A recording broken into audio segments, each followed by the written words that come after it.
ഈ ദിവസങ്ങളിൽ നമ്മളെല്ലാവരെയും വളരെയധികം ആശങ്കപ്പെടുത്തിയ ഒരു കാര്യമാണ് കോവിഷീൽഡ് വാക്സിന് പാർശ്വഫലങ്ങൾ ഉണ്ടാകാമെന്ന കമ്പനിയുടെ വെളിപ്പെടുത്തൽ.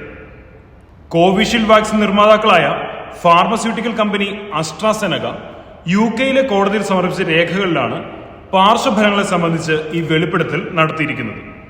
ചില സാഹചര്യങ്ങളിൽ രക്തം കട്ടപിടിക്കാമെന്നും രക്തത്തിലെ പ്ലേറ്റ്ലെറ്റുകളുടെ അളവ് കുറയാമെന്നുമാണ് കമ്പനിയുടെ റിപ്പോർട്ട്. അതേസമയം കോവിഡ് വ്യാപന സമയത്ത് ഇന്ത്യയിൽ വളരെയധികം നൽകപ്പെട്ട ഒരു വാക്സിനാണ് കോവിഷീൽഡ്. കേരളത്തിലെ ഭൂരിപക്ഷം പേരും സ്വീകരിച്ചിരിക്കുന്നതും കോവിഷീൽഡ് വാക്സിന്റെ 2 ഡോസുകളാണ്. എങ്ങനെയാണ് ഈ ഒരു വെളിപ്പെടുത്തലിലേക്ക് കമ്പനി എത്തിയതെന്ന് നോക്കാം. അസ്ട്രാസെനക അഥവാ കോവിഷീൽഡ് വാക്സിൻ സ്വീകരിച്ച് ചിലർ മരിക്കുകയും ചിലർക്ക് ഗുരുതരമായ ആരോഗ്യ പ്രശ്നങ്ങൾ ഉണ്ടാകുകയും ചെയ്തെന്ന ആരോപണം ഉന്നയിച്ച് നിരവധി പേർ സമർപ്പിച്ച ഹർജികളിലാണ് കമ്പനി ഇപ്പോൾ UK നിയമ നടപടി നേരിടുന്നത്. ഇതുമായി ബന്ധപ്പെട്ട് കമ്പനി നൽകിയ സത്യവാങ്മൂലത്തിലാണ് ഇക്കാര്യങ്ങൾ വെളിപ്പെടുത്തിയിരിക്കുന്നത്. വിദഗ്ധരുടെ അഭിപ്രായ പ്രകാരം ഏതൊരു വാക്സിനും പാർശ്വഫലങ്ങൾ ഉണ്ട്.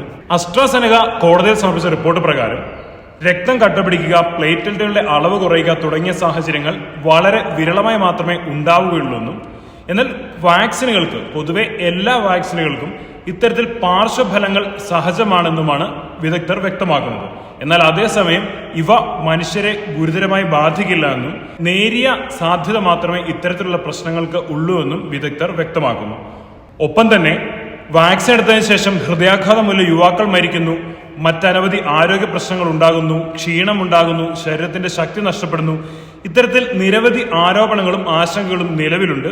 ഇക്കാര്യത്തിലെല്ലാം ഒരു ഔദ്യോഗിക വ്യക്തത അല്ലെങ്കിൽ വിദഗ്ധരുടെ അഭിപ്രായം, കണ്ടെത്തലുകൾ ഇനിയും വരേണ്ടിയിരിക്കുന്നു.